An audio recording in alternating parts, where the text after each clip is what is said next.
Greetings and welcome to the podcast, Why Are You Sober? I'm your host, Sam, and yes, I am an alcoholic, and I'm also in recovery. This podcast is hopefully a place where we can come together, hear stories about recovery, gain some experience, strength, and hope, and continue exploring the joys of sobriety. If you would like to come on and tell your story, I would love that. You can get in touch with me at asonofrecovery@gmail.com. That is asonofrecovery@gmail.com. Or perhaps you're someone who is struggling with addiction, or you might know someone and you're not sure where to turn. You can also reach out. Addiction does not have to be a losing battle, and no one is alone. There are people and resources ready to help anyone who asks for it. And now, to start the show, let's open with the Serenity Prayer. Good and gracious friend, grant me the serenity to accept the things I cannot change, the courage to change the things I can, and the wisdom to know the difference. Amen. Well, I'm Sam, and this is my story. My addiction is primarily alcohol, and to say where my addiction started, it definitely was more late in college, post-college, where it really set in. Up until that point, I hadn't really experimented a lot with alcohol. I wasn't really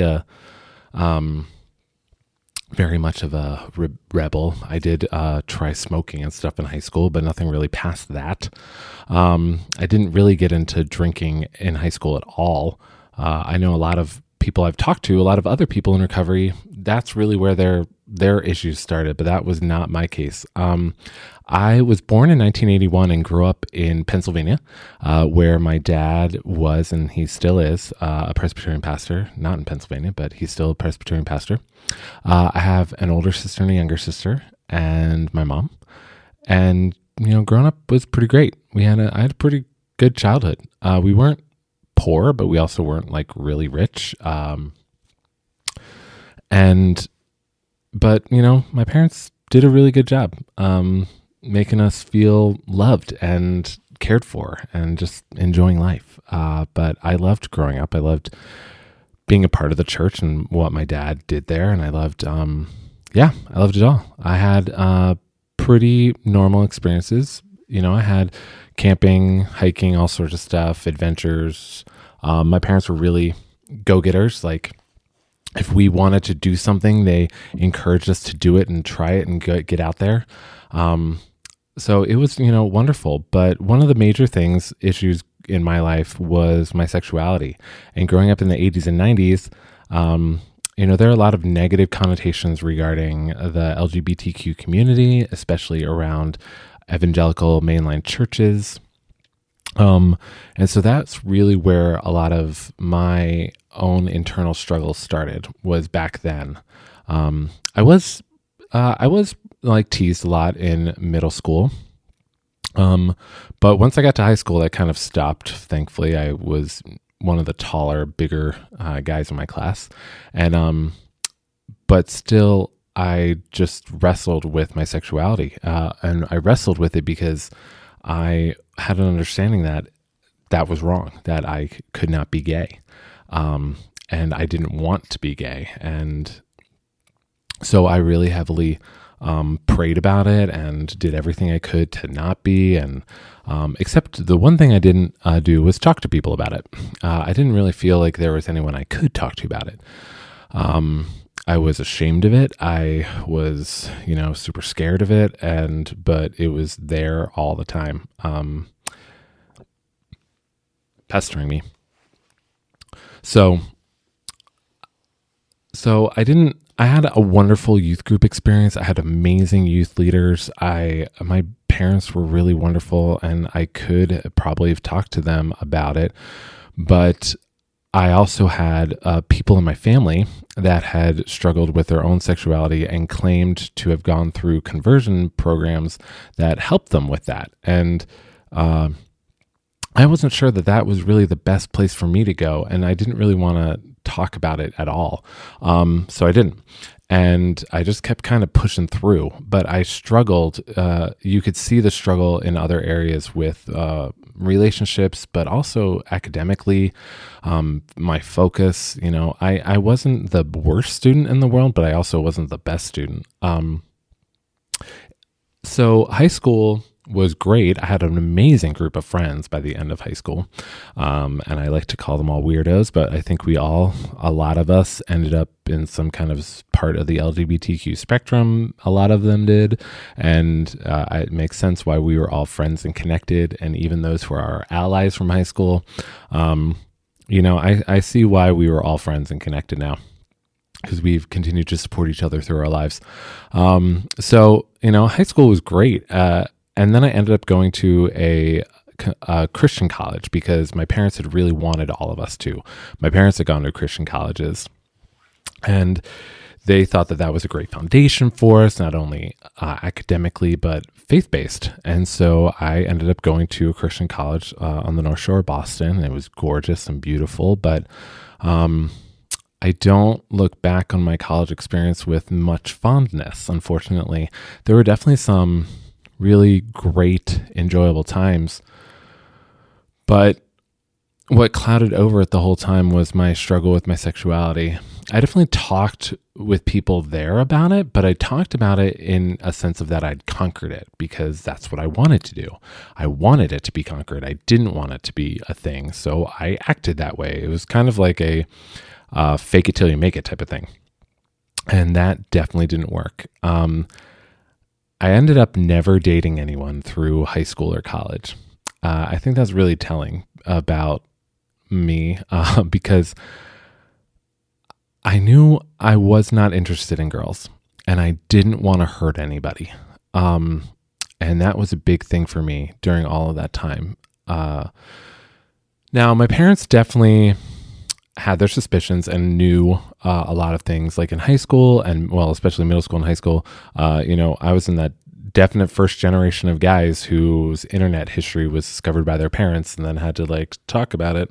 And so those were very awkward conversations. And I would basically deny it. I would deny everything. And because I didn't want it to be true. And it didn't really ease any of their anxieties, obviously. And, but we didn't talk about it real in depth because I didn't ever want to go there. And so I barely got through college. In fact, my junior year, I didn't want to go back. I tried to defer for my senior year because I just wanted a break and I wanted to step away and get out of that environment. But unfortunately, that did not work out for me, and I ended up just getting through my senior year. And that's really what happened, is that I just got through as best I could because I just didn't want to be there and be doing any of it. So I graduated and then decided that was in 2005. And I had been working at the school actually after that. So I'd been working at the school and was on a vacation, and that's actually when Hurricane Katrina had gone through Louisiana. And seeing the devastation and everything, I was really moved to want to help. So I decided to quit my job and go for my EMT paramedic. So I ended up moving to Florida, where my parents were currently living, moved in with them, and started going back to school, and I got a job at Starbucks. And that was pretty cool. I definitely was enjoying school much better and had a lot of fun, and actually did make some really great grades at that point. But because of how poorly I did in my undergrad, I didn't feel like I could go on for a master's degree or anything, but I also didn't know what I wanted to do with a master's degree. I just knew that I kind of wanted to help people. So I went in this EMT paramedic route. But once I finished it and kind of worked on the ambulance a little bit, I didn't really enjoy it. So just kind of stuck with Starbucks and was thinking through what to do. And so during this time, I'm living with my parents, I'm going to school, and I'm working at this really cool Starbucks in South Tampa with all these really awesome various LGBTQ queer people, and did finally come out of the closet and finally just come to recognition of this is who I am. This is it. So I'm done pretending. I'm done hiding. I'm done all of that. And I definitely, after years and years of deception and lies about it, I definitely did not handle it very well. And I mean, I talked with my parents, I talked with friends, I talked with people, I started letting people know. And that definitely started a difficult time of with my parents, of relationships with my parents,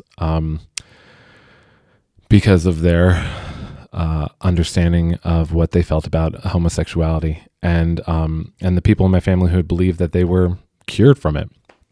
So, but I really didn't think that was possible. I was like, I'm not going to get cured from this. Like, this is not this is it. Like, this is me. So yeah, so things just got real rough with my parents. And I didn't make the best decisions about not talking with them. I definitely dated people and didn't share any of that with them. I finally met someone. First I got my own apartment. I had a roommate, and that was great. And I was just dating and doing my single life and exploring, basically having a new adolescence. And definitely started drinking a lot then. It definitely became a regular part of my week, and then like habits. Regularly going out with friends, or regularly just always having bottles of alcohol around. I eventually met someone, and he and I dated, and then finally moved into with each other. And I eventually told my parents about that. I did not inform them at first that I had moved in with them. They kind of like discovered it. But I just had been in this mindset of not wanting to talk about stuff. And that's how I coped with things. And that's what I really realized was my major issue, was not learning, one, just how to cope with stuff and how to just be a human being. I realized there were so many, looking back on my life, I realized there were so many times where I just made decisions for people. I would, in my head, talk myself out of talking to somebody about something because I just said, oh, they're going to think this about it. So, and then I'll just be done with it. And yeah, some of those things were true. I mean, some of those instincts were real, but I know now that if I just actually opened my mouth and started talking to people, a lot of stuff would have been cleared up early on. And that's one of the things I so regret about looking back on stuff, is that I'm just like, man, if I just talked to somebody. And I definitely tried. I mean, I definitely even tried counselors through college. And I mean, I remember one counselor in college, and I wasn't able to hear this person definitely was telling me that I was okay. That they were like, there's nothing wrong with you. You don't have to not, you're gay. It's okay. And, but I couldn't hear that at the time because I just didn't want to be. I believed that it was completely wrong. So I finally come out. I'm now living with this person. Things are still really rocky with my parents. But I mean, I'd been, not telling them the truth, not telling them the whole story for so long in my life that, of course, things were just not great. And I mean, there was even a time where my family had one of my family members come into town to talk with me about joining one of those conversion programs. And I was like, that's not happening. I'm really glad that you came, but that was a waste of your time. Because this is that's not going to happen. And I'm really glad that I kind of had that foresight. I definitely think that is God in my life, just being helping me not go down a certain road and make other mistakes. But so just throughout that whole time, I'm just coping with this with alcohol and just drinking and pretending my life is great, and pretending I have this wonderful person in my life, and pretending I have this great job, and pretending all this stuff. And I kept pretending for a really long time until my ex and I'm going to refer to him as my ex because we did eventually get married. And we eloped, again, another thing that was deceptive, didn't tell my parents. We finally told them afterwards, obviously. But we just went to the courthouse and did it. After about being together for 6 years. And those 6-7 years were okay. They definitely had their issues, but overall we had fun, and definitely were both drinking. Definitely a very codependent relationship. So after we got married, my parents definitely started inviting my ex over more often. Now he was invited to more family gatherings and holidays and that stuff. So, things on that side were kind of better. But there's still all this unresolved issues with myself, with my past, with my parents. And it eventually came to a culmination on October 2nd of 2016. So my birthday is September 29th. And so that year, I believe my birthday was like on a Thursday. And so my friends and I decided that we were going to go out that weekend and do a drag brunch down in this place called Ybor in Tampa. And that was going to be great. Now, up until this point, my ex always worked on Sundays. So Sunday was my day at home by myself, where I could do some chores and just kind of like enjoy life and take the dogs for walks and stuff like that. But also, it was the day that I could drink just uninhibitedly. And so I did. Oftentimes he would come home on a Sunday and I'd be passed out or completely wasted or slightly, I'd like stop drinking an hour beforehand and tried to sober up as much as I could and all that stuff. But, regularly he would come home and find me having really enjoyed my day. And then I would wake up the next day like completely feeling gross. But I would go to work, and that became a regular habit for me. And eventually I actually remember starting on Fridays, I would actually go to a liquor store. I would get a bottle of vodka. I would keep it in the back of my car, and I would enjoy a cocktail while at work. Yeah, I mean, it got really bad. So on October 2nd, 2016, my friends and I decided to meet up and go to the drag bar, the drag place Hamburger Mary's down in Ybor, and go to brunch. Of course, my ex left that morning to go to work, and he was nervous about me going off for the day because of my habits up until that point.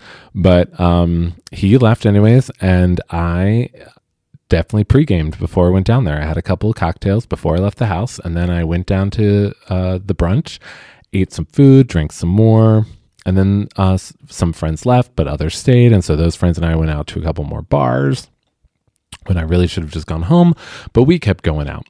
And eventually we get to one bar, and I'm pretty hammered.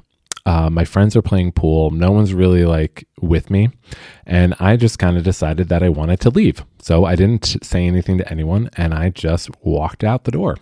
Thankfully I paid my tab and got my card, but I just left without saying anything to anybody and stumbled my way to the parking garage where my car was. And I'm sure that if anybody was watching me, they would have thought I looked hilarious. So I get in my car.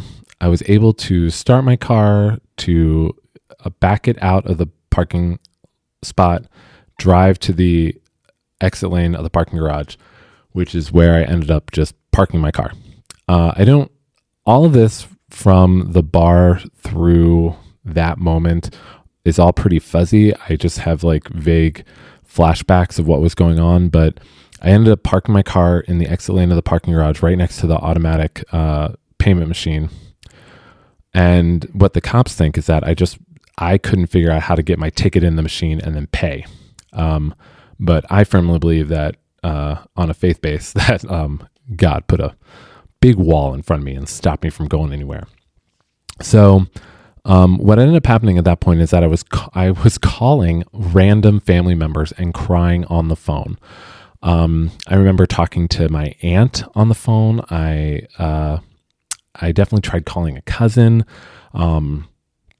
I tried calling even my ex at the time, and And I was just crying. I know that I was in pain and that I was feeling exhausted and done with life. Trigger warning, but I was not feeling suicidal. I've never had that instinct in my life. And I'm very grateful for that. But I definitely was just feeling done with everything and not wanting to be in so much pain anymore. And the last person I was on the phone with was my dad. And by that point, the cops had finally gotten there. So the parking attendant, when he realized that I was just kind of inebriated and a mess, he just put cones around my car and then called the cops.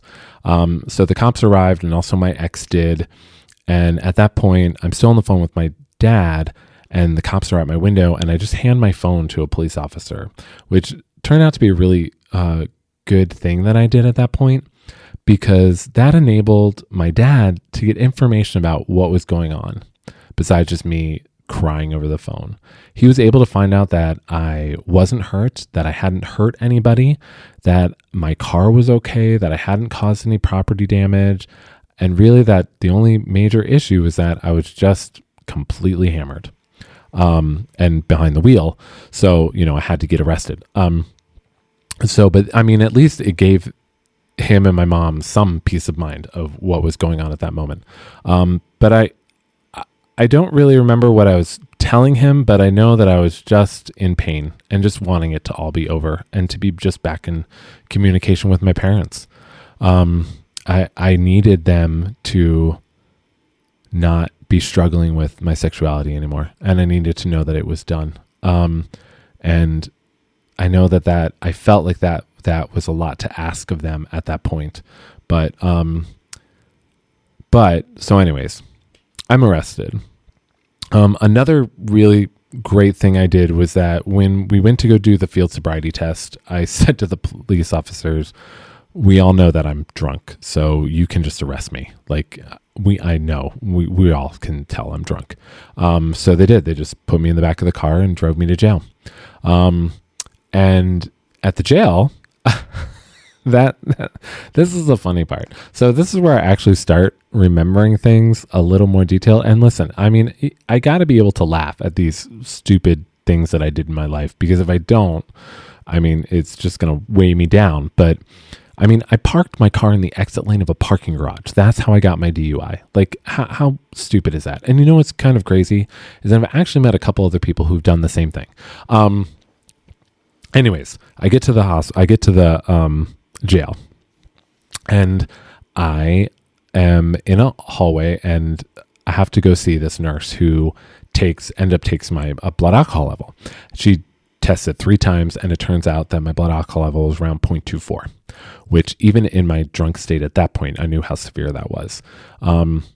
So a lot of people don't know that police officers can arrest you for a DUI regardless of your blood alcohol level if they feel like you are impaired and you are driving it in erratically.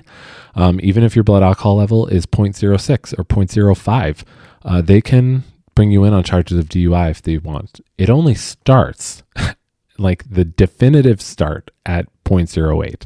If you're a 0.08 or above, you're going in for a DUI. At least down in Florida, and at least that's my understanding. But, so mine was 0.24, 3 times that level of intoxication. So I was really, really hammered, and probably before that, it probably would have blown even higher. And I can't even imagine that. So I see her, and then I go into the processing, and they take my mugshot, where I wanted to smile for it, and the police officers kept telling me not to. But so I ended up having this weird, like, smirky face in my mugshot, and I look like such a dumbass. I always wanted to be like, you idiot.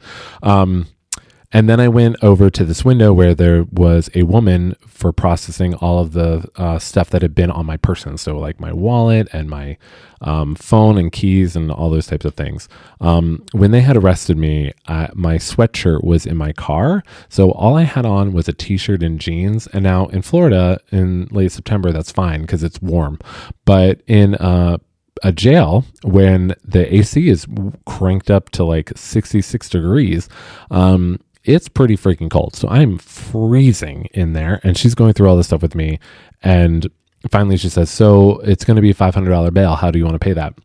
And she actually just was able to swipe my debit card, and I paid my own bail, which I thought was kind of crazy, but I did it anyways. And then they eventually took me into this giant waiting room that had rows of chairs. They had a desk with a security guard there, a wall of phones in the back, and other security guards around. But there were definitely people in there. And so they just seat me down in this spot, and this police officer takes me over there and he says, okay, you're just going to sit here for the rest of the night. And I was like, okay. So I did. I just sat there. I wasn't allowed to lay down. I wasn't allowed to, they wouldn't even really let me sleep. And I was freezing cold. I like pulled my arms into my t-shirt around my body. I remember at one point just trying to keep warm. So I sat there for a while, not really knowing what was going on and just being told, like I had to sit there. So I finally asked the guard at the desk, like, if I could get some water. And he said, oh yeah, of course. And he showed me where that was. And then I asked like when I was going to be able to make a phone call. And I remember him looking surprised and being like, you haven't made a phone call yet? And I said, no. So he immediately got somebody to help me over to the phones and let me know how to use them. And thankfully, at the time, I had my ex's phone number memorized. So I was able to call him. And I know the conversation it was not a great conversation, obviously, because I'm in jail.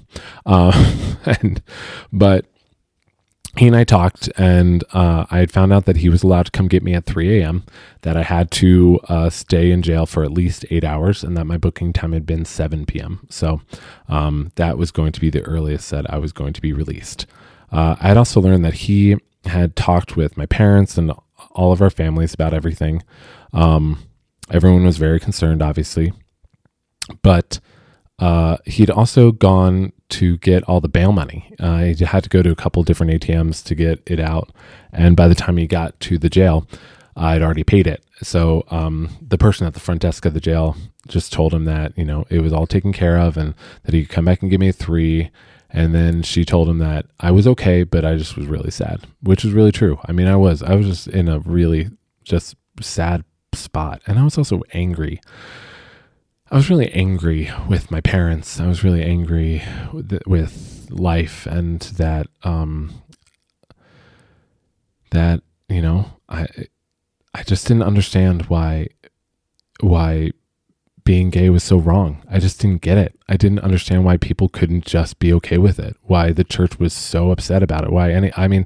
I was so mad about so much stuff, and I was like, this is bullshit.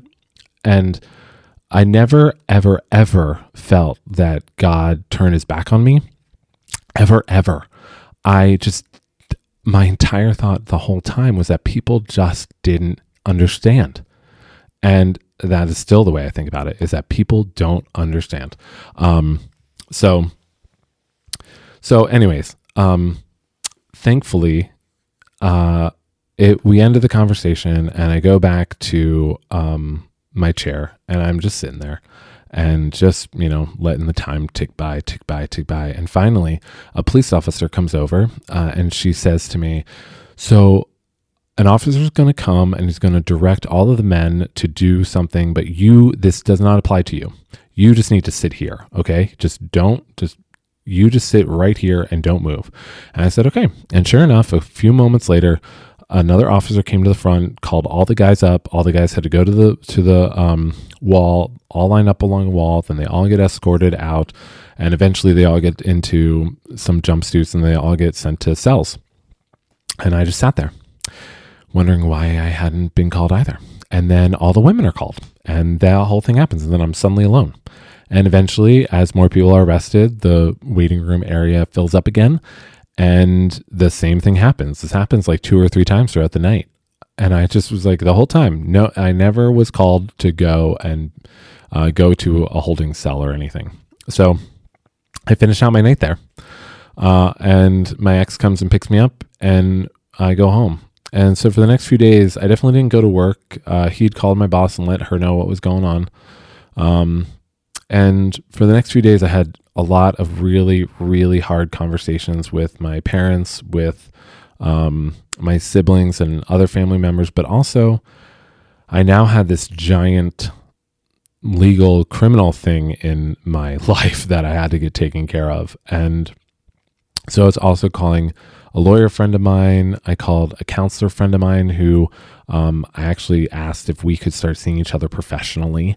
And that was really wonderful that she took me on. And also some other friends or connections that I had in the legal system to kind of help me. And I also had to call friends because my car was impounded and my ex had to work. So friends came to help me. They picked me up. They took me to get my car, all sorts of stuff. I had to figure out how to get my business only license. There was so much I had to do in a very small amount of time, as well as trying not to lose my job because I ended up having to talk to my boss. And that was a really hard conversation to have and really scary because, she had every right to just like fire me. I mean, I did a really stupid thing and gratefully she didn't. And so we were on the phone and I remember after her asking me if I was okay, the next question was, so Sam, are you an alcoholic? And I remember that hitting me and knowing that I only had one answer to that question. And I said, yes. And she said, yes, what? And I said, yes, I'm an alcoholic. And she said, okay, now we can do something about this. And it was great. We started talking about what I was going to do and how I was going to get sober. And she was definitely one of my biggest supporters throughout my entire processing with the legal system and my whole sobriety. She was definitely one of my biggest cheerleaders, and I'm so grateful for that. Because there are not that many people out there that would do that. And so I get off the phone with her and I get through a couple of days of trying to figure out my life and what's next and getting my car and all these things. And I end up going to my first sobriety meeting that Wednesday. Now, I consider my sobriety date to be October 3rd. So the day I was released from jail, and that was the first day that I didn't drink. That was the first day I didn't drink. So by Wednesday, I'd finally gotten, pretty sobered up. I slept a lot, finally went to work that day and decided that I was going to go to a meeting. So I went to, I found a clubhouse that hosted meetings all day long. They had meetings morning, noon, and night. It was a nonprofit organization that had this amazing house that people could come to get sober. And it wasn't a halfway house. It wasn't anything like that. It was just a clubhouse that people met at for different meetings throughout the day. And it was every day, 7 days a week. So I thought that this was great. It also had a 6 p.m. meeting, which was wonderful because that was, perfect and it was on my drive home from work. So it all ended up being great. So I go to this meeting, I walk in the door, and there are couches all along the wall, but there are a bunch of tables in a big square in the middle of the room. So I just sit down at the tables, and there's a woman at the front table, and she ends up being the leader, I've learned. And her name is Amanda, and hopefully you guys will get to hear her story soon, but she's amazing. And after I sit down, after a moment, she leans over, asks me who I am, and then says, "Hey, would you mind reading something for us?" And I was like, "Sure." And she hands me this single-spaced, double-sided piece of paper that is full length, both sides. And I'm like, "Oh, okay." And she's like, "Yeah, I'll just tell you when you need to read that." And I was like, "Okay." So I'm just looking it over, and at the very top, it says how it works, which, if anyone knows, that is a section from the AA Big Book. And so the meeting starts, and everyone's going around, and one person reads reads one thing and they start out by saying, "Hi, I'm so-and-so and I'm alcoholic and I'm reading this," and they read their little thing. And then the next person says, "Hi, I'm so-and-so and I'm alcoholic," and they read their thing. And then it gets to me. And Amanda says, "So I asked a friend to read how it works." And she looks at me and I said, "I'm Sam, I'm an alcoholic, and this is how it works."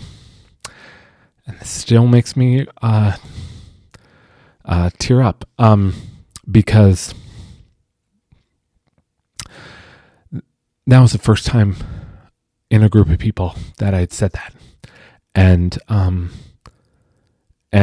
I knew I could say it there. And I had already said it once in the universe to someone. So it was true and it was real. And then I started reading this thing that said, "This is how it works." And it was the very first thing I've ever read out of any sober literature ever. And I'm reading this statement about this is how sobriety works. This is how you do it. This is how it, and the whole time I'm reading it, I'm just saying in my head, this is what you have to commit to. This is how you have to do this. And I've said so many times to Amanda that that was totally my higher power reaching into that moment to give me exactly what I needed at that second. And so that had ended up being the only thing I said during that meeting. I just sat and listened to everybody else respond and tell their stories about whatever throughout the day or whatever was going on. I mean, I was pretty overwhelmed, but there were a couple things I remember from that meeting of I met my friend Allison, who you will get to hear her story, which is unbelievable. And she came up and talked to me about, just asked me who I was. And, I definitely told her about what had just recently happened. And she related to me about having gotten a DUI once herself. And so it was great to just meet this really fun, vibrant person who was I think she was at that time 6 months sober and enjoying life and I was like, cool, this is awesome. Okay, this chick is pretty cool. And there were other really cool people I met. That was one of the best things about that community was the level of differences and in the community. I mean, there were people who were pretty country or redneckish, and then there were people who were pretty blue collar or white collar. There were men and women and people of varying genders and sexualities and even races. And it was so wonderful to be in such an inclusive and community that was just so welcoming. There's this really cool guy who his name is Breeze, and unfortunately he's passed away since then. But he was one of the key figures in my first year of sobriety. And at this first meeting I ever went to, I remember him looking at me and saying, "Young man, there's a light at the end of the tunnel. And that light is not a train coming for you. That light is freedom, it is love, and it is joy." And it still moves me to think about him saying that to me. And I know he has said that to many other people, and many other people have heard that statement, that he didn't create that statement, that anything, but he said it to me.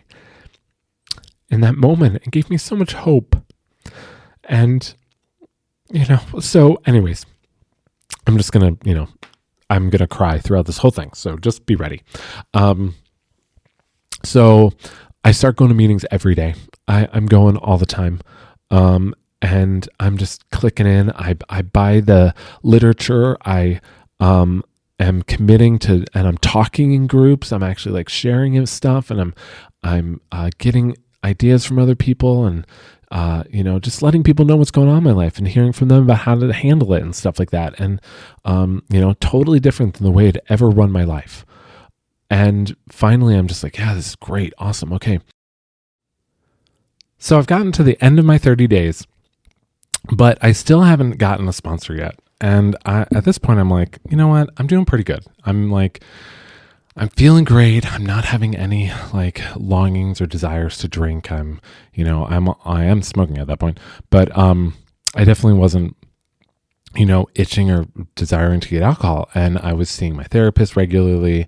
So I felt like I was doing pretty great. And that week I went to go talk to my therapist, and she asked me about getting a sponsor. And I said, no, I haven't gotten one yet. And she's like, what? I said, no.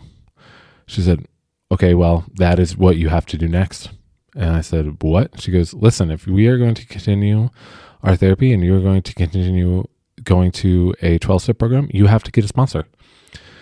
And that was my next task for the next week, that I had to get one by next week.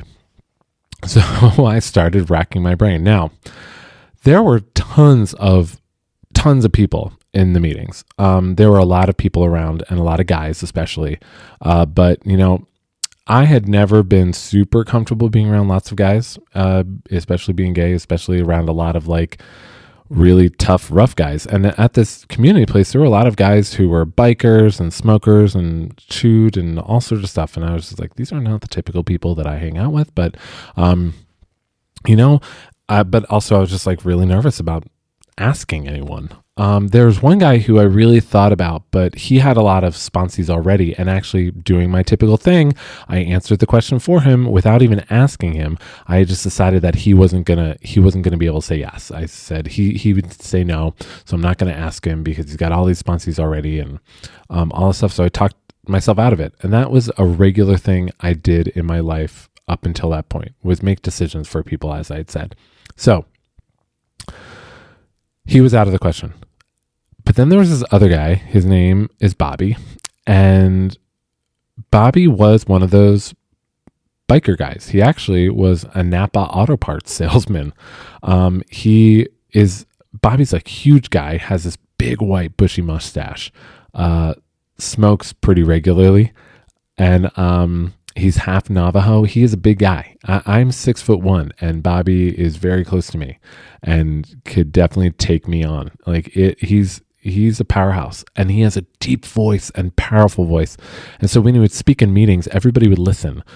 I listened out of fear sometimes because I was like, wow, this guy's intense. But I started to realize that people were listening to him out of respect because he knew what he was talking about. And he just was a very forceful, kind of charismatic guy. And he had this wonderful way of talking and helping people to understand what he was saying, or if he disagreed with somebody or somebody disagreed with him, he wouldn't put them down, but he would talk with them about it, about why he thought the way he thought and why they thought the way they thought. And, it was really great. And I started realizing I think I want this guy. So I eventually asked him, and he said yes. And I'm so grateful for that. But that relationship is one of the most amazing ones that I've ever had in my life. I am so grateful for Bobby having said yes, because he was very hesitant at first, he told me. Something that has always been a big part of my life, I think that if you could listen, if you've been listening up until this point, you would totally understand that my faith is very important to me. And it has always been important to me. And as I said, I never, throughout any of my struggles or anything, I never felt that God turned his back on me, but more that I had turned my back on him. So Bobby had been hearing me share my stories in meetings about my faith and my understanding of my faith and who my higher power was. And that kind of terrified Bobby, because Bobby had never had a sponsee who had walked in having a higher power and understanding who that higher power was and why they believed in them. And it was even a bit for him, but he realized that he was like, okay, I'll do this. And he took it on. And I'm really glad he did, because something that I realized in what he was teaching me during that time was, even though I knew who my higher power was and why, I'd forgotten about how to do it, how to be in touch with them, how to listen to my higher power, how to get outside of myself. And that's what Bobby walked in teaching me, was that kind of stuff. So one of the things that Bobby had me do right away was start cooking breakfasts on the weekends. So the house, as I said, it was this awesome community house that had a full kitchen. And one of the ways that the nonprofit raised a little bit of extra money for themselves was people would cook breakfast on the weekends. So I started cooking breakfast, and I would just do stuff like bacon, eggs, and potatoes, pancakes, different toasts and French toast or waffles or all sorts of stuff. People would pay like $5 for a plate of food, and it'd be great because I would get to sit and listen to people while I'm cooking their food, hearing stories about their life, what's going on, different issues they were having, how they were handling those, who was helping them, or just funny stories that had happened in their life, or all sorts of things. And like all those days and weekends, I'm just sitting around listening to all these various people of different levels of sobrieties, from different areas, from different cultures, from different backgrounds, and listening to how they rely on their higher power, and how they rely on their community, and how they rely on themselves and each other. And that started to hit me of like, oh, this is how this works. And I kept going back to that first time I read that, like, oh, this is how this works. Like, I need to show up. I need to do stuff. I need to talk with people. I need to be present and available. And I need to help when asked, but also help when I'm not asked, and get help when I need it, and stick up my hand and ask questions and do things. And, you know, Bobby was showing me like, this is how life works. Like, you're not alone. Like, you can ask for help. You can be with other people. And so that was such a gift.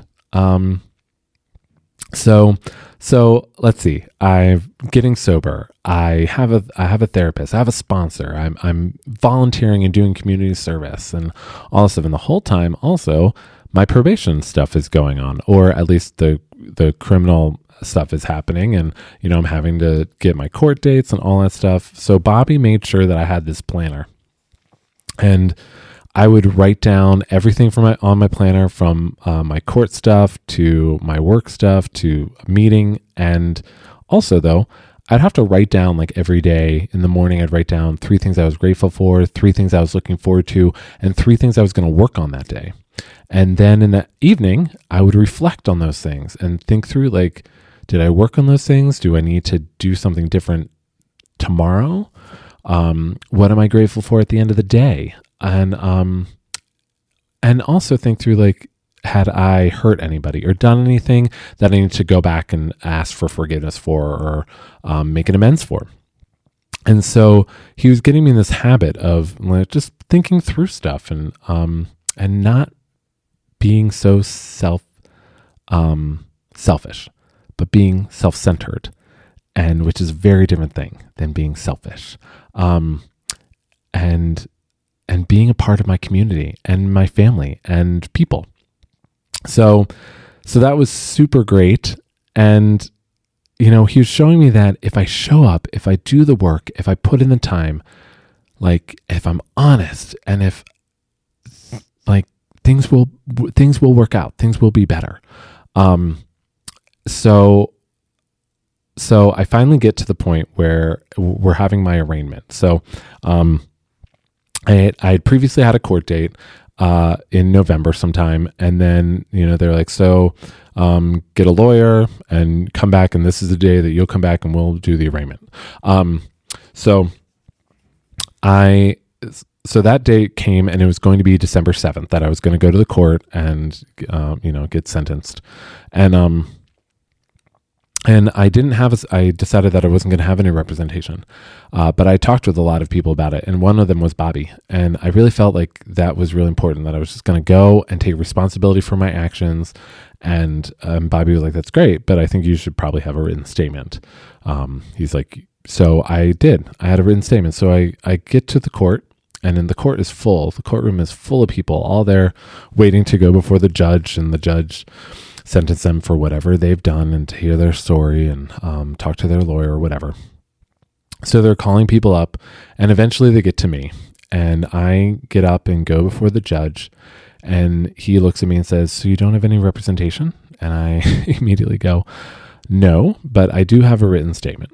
And my statement was something like this. So I'm over 60 days sober. I'm committing myself to sobriety and to a recovery community. And I'm here to take responsibility for my actions. And the judge, I remember him just kind of sitting back for a second, looking at me. And after a moment, he leaned forward and he said, "Okay, well, young man, I cannot take any of your probation requirements away from you, because you blew very high." And that is very true. I really did. I mean, 0.24 is very high alcohol level. I could have, if I had gotten out on the road, I could have done some very serious damage to myself or anybody else.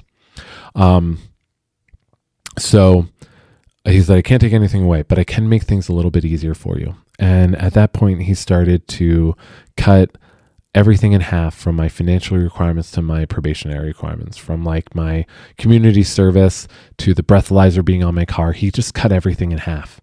And he said, "So I hope to see you here. I hope to see your paperwork in front of my desk very soon," because one of the other things he said was that once my probationary requirements were finished, I could be let go of probation.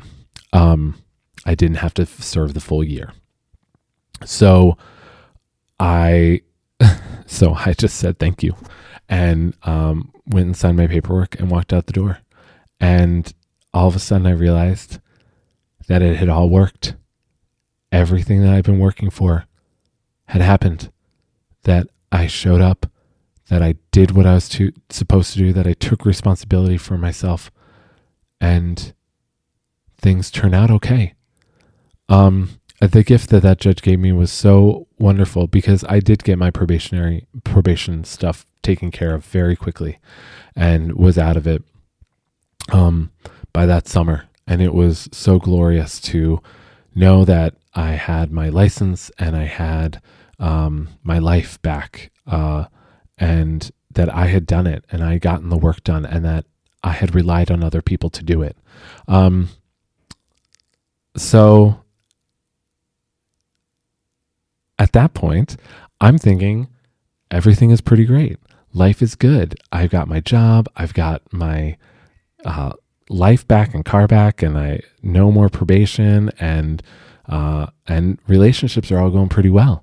And it did for a little while. And I finally got to about 1.5 years of sobriety. And all of a sudden, my ex asks if we can get a divorce. And that actually at first really shocked me. I was really surprised. I thought that everything was going great, but apparently it wasn't. And you know what? It really wasn't. After a very long talk that night and discussions, we decided that we should split up, and we did. And I eventually realized that this was the right decision. But, you know, here all of a sudden I was having this major life thing happen. And what I ended up doing was going to my community and going back to see my therapist regularly, and started to see Bobby regularly again, and started going to meetings regularly again to be around people. And I suddenly realized that's how this works. I don't have to go drink. I don't have to go use stuff I just need to come and share with people and be with people and just invite them into my life. Like, that's how I cope. That's how I get through life. That's how I do this, is in community with other people. Like, of course, this makes so much sense. And I remember definitely people who reflect on that time in my life and went, "Man, you got through that divorce like pretty good, pretty well." And I mean, I think overall I did, but I was only able to because I didn't do it alone. I did it with my community, my friends, my sponsor, my therapist, my family. And I didn't just hide and pretend like things were terrible and that things weren't terrible, but I just admitted this sucks. But I got through it. So then I got sober, and you know, the divorce was sad, and I have nothing against my ex in any way, shape, or form. And I, you know, wish him well, but I know that, it was best that we weren't together. But you know, somebody who can walk through 1.5 years of sobriety with somebody, that's a good person. But you know, it was best that we left. And so it ended, and I just continued working and just having my life then. And eventually I did meet somebody else that turned out to be the most amazing thing that ever happened. So now I'm going to get to the part of why I'm sober. And that's why I'm sober. So I met my husband now. He and I met, and it was pretty much like love at first sight. I mean, we became inseparable pretty quickly. And he is one of the most amazing, caring, compassionate, big-hearted, just capable people I've ever met in my life. And he came in and showed me how fun life can be again. And it was a whirlwind and a roller coaster ever since that moment. But eventually what happened was we both decided that we wanted to get out of Florida. So we ended up quitting our jobs, which was great because I really, really realized that I really started hating my job. So we both quit our jobs and ended up moving to North Carolina, into the mountains of North Carolina, where I have decided to go back and get my master's degree. I'm currently studying a master's of science in addiction counseling, and I am also the technical director at an amazing church. So my faith has not left me. I still love being in church and being a part of it. And now I'm in this amazing church that is accepting of me and my husband, and loves us being here. And he is a wonderful preschool director. And yeah, so we have this amazing life together now. And the other reason I'm sober is because of just enjoying life and my family. So after my sobriety, once I started getting sober, I remember my parents and I spent a week with them by myself. It was about 5 months after getting sober and after my DUI. So I was still on my probation, but I flew to Pennsylvania from Florida, where my parents were living, and spent a week with them by myself, without anybody, without my sisters, without my nieces and nephews. It wasn't a holiday, like nobody else around, just us. And I can't remember the last time I'd had a whole week by myself with my parents, but it was the most amazing time together because we had to really talk through our lives together and mistakes we'd all made. And we were able to forgive each other and let go of all sorts of stuff and just finally move on. So this time when I got married, my family was all involved. And this makes me want to cry because my dad was my best man. My mom was a part of the ceremony, and all of my siblings and my best friends were all a part of the ceremony. And it was such a gift to be celebrated together, but to celebrate with my people and with the people I love. And that's why I'm sober, is to experience these wonderful moments together in community with others and know that I'm there and I'm present and I'm experiencing it and enjoying it for all that it is. Even the hard stuff, to get through it, to feel it and to get through it, to be able to feel that high then afterwards, after feeling all the lows, it's an amazing experience. So that's why I stay sober. So I hope you all enjoyed it. I hope you enjoyed my story. This is very different than the very first one I actually recorded, but I'm really pleased with it. So as you heard in the beginning and as you'll hear in the exit stuff, if you want to get in touch with me and if you would like to tell your story of sobriety, I would love to hear that and I would love to talk with you. So please reach out. Also, I do have a website. The website is actually whyareYouSober.org. So until next time, I will let you all go, and I wish you all peace, love, and a whole lot of joy. Thank you for listening to this episode of the podcast, Why Are You Sober? If you would like to come on the show and share your story, I would love to talk with you regarding any addiction. This podcast is not just about alcohol addiction, but sobriety of any addiction. The more stories we have, the more stories people can relate to and gain some experience, strength, and hope. You can reach me at my email, asonofrecovery@gmail.com. That is ASONOFRECOVERY@gmail.com. Please subscribe and rate us. And as always, I'm wishing you all peace, love, and a whole lot of joy.